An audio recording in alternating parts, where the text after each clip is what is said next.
CK ടോക്സിന്റെ മറ്റൊരു football ടോക്കിലേക്ക് എല്ലാവർക്കും ഒരിക്കൽ കൂടി സ്വാഗതം.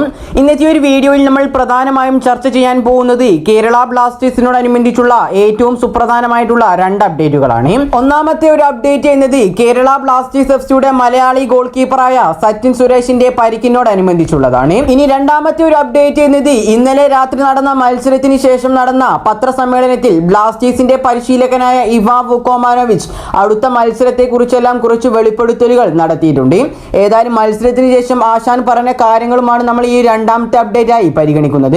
അപ്പോൾ ഏതായാലും വിശദമായ വീഡിയോയിലോട്ട് കടക്കുന്നതിന് മുമ്പായിട്ട് നിങ്ങൾ എല്ലാവരും ഈ ചാനൽ ഒന്ന് സബ്സ്ക്രൈബ് ചെയ്ത് ബെല്ലൈക്കൻ എനേബിൾ ചെയ്തു വെക്കാൻ ശ്രമിക്കുക. നമുക്കറിയാം കേരള ബ്ലാസ്റ്റേഴ്സ് എഫ്സിയുടെ ഗോൾ കീപ്പറുടെ സ്ഥാനത്ത് വലിയൊരു ഇമ്പാക്ട് ഉണ്ടാക്കിയെടുക്കാൻ മലയാളി ഗോൾ കീപ്പറായ സച്ചിൻ സുരേഷിന് സാധിച്ചിട്ടുണ്ടായിരുന്നു. താരത്തിന് പരിക്ക് പറ്റി പുറത്തു പോയ സാഹചര്യത്തിൽ ബ്ലാസ്റ്റേഴ്സിനെ നയിക്കാൻ മുന്നിലുണ്ടായിരുന്നത് ഗോൾ കീപ്പറായിക്കൊണ്ട് കരൺജിത് സിംഗ് ആയിരുന്നു.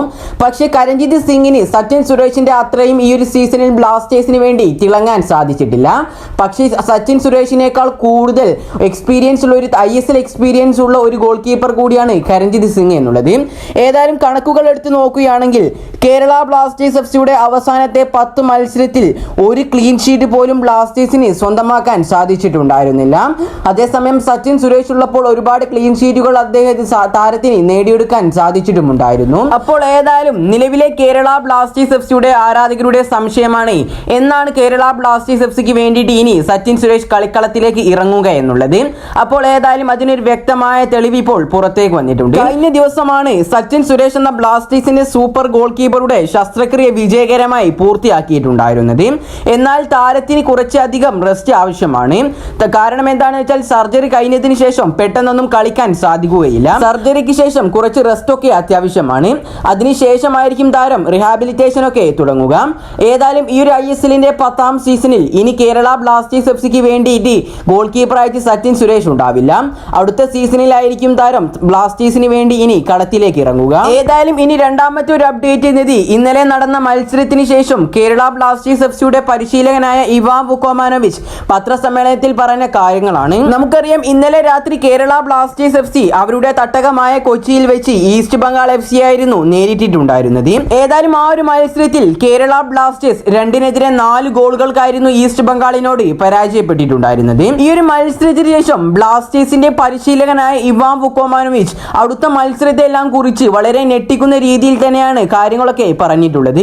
ഏതായാലും മത്സരശേഷം ആശാൻ പറഞ്ഞ വാക്കുകളിലേക്ക് നമുക്കൊന്ന് കടക്കാം. ഇന്നത്തെ ഞങ്ങളുടെ ഈ ഒരു മത്സരത്തിന് ശേഷം ഞങ്ങൾ അടുത്ത മത്സരത്തിന് വേണ്ടി യാത്ര ചെയ്യുന്നതാണ്. ഏതായാലും ആ ഒരു മത്സരത്തിൽ കേരള ബ്ലാസ്റ്റേഴ്സ് എഫ്സിക്ക് വേണ്ടി കളിക്കുവാൻ വേണ്ടി ദിമിത്രോസ് ഡയമൻഡക്കോസും മാർക്കോ ലെസ്കോവിച്ചും ഫെഡോ സെർണിച്ചും ഉണ്ടാവില്ല. അവർ 3 പേരും ഞങ്ങളോടൊപ്പം യാത്ര ചെയ്യാനും ഉണ്ടാവില്ല.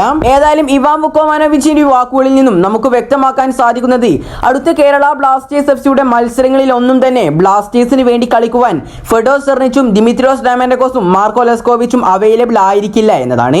കാരണം എന്താണെന്ന് വെച്ചാൽ പ്ലേ ഓഫിലേക്ക് കടക്കുമ്പോഴേക്കും താരങ്ങൾക്കെല്ലാം പരിക്ക് പറ്റിയാൽ ബ്ലാസ്റ്റേഴ്സിനെ വലിയ രീതിയിൽ തന്നെ ബാധിക്കുന്നതാണ്. അതുകൊണ്ട് തന്നെ അടുത്ത ബ്ലാസ്റ്റേഴ്സിന്റെ അഥവാ പ്ലേ ഓഫിന് മുമ്പുള്ള ബ്ലാസ്റ്റേഴ്സിന്റെ മത്സരങ്ങളിലൊന്നും ഈ 3 താരങ്ങളും കളിക്കില്ല. നമുക്കറിയാം പ്ലേ ഓഫിന് മുമ്പായിക്കൊണ്ട് ഇനി കേരള ബ്ലാസ്റ്റേഴ്സ് എഫ്സി നേരിടേണ്ടിയിരിക്കുന്നത് നോർത്ത് ഈസ്റ്റ് യുണൈറ്റഡ് FCയെയും കൂടാതെ ഹൈദരാബാദ് FCയെയാണ്. ഏതായാലും ഈ ഒരു 2 മത്സരങ്ങളും വിജയിച്ചാലും തോറ്റാലും കേരള ബ്ലാസ്റ്റേഴ്സ് എഫ്സി 5ാം സ്ഥാനത്ത് തന്നെ തുടരുന്നതാണ്. ഏതായാലും ഇതിനൊക്കെ കുറിച്ചുള്ള നിങ്ങളുടെ അഭിപ്രായങ്ങൾ നിങ്ങൾ താഴെ കമന്റായി രേഖപ്പെടുത്തുക. ഈ ഒരു വീഡിയോ ഇഷ്ടപ്പെട്ടു കഴിഞ്ഞാൽ തീർച്ചയായിട്ടും ചാനലിന് സബ്സ്ക്രൈബ് ചെയ്ത് ബെല്ലൈക്കൻ എനേബിൾ ചെയ്തു വെക്കാൻ കൂടി ശ്രമിക്കുക. അപ്പോൾ അടുത്തൊരു അപ്ഡേറ്റുമായി വീണ്ടും വരാം. Good bye.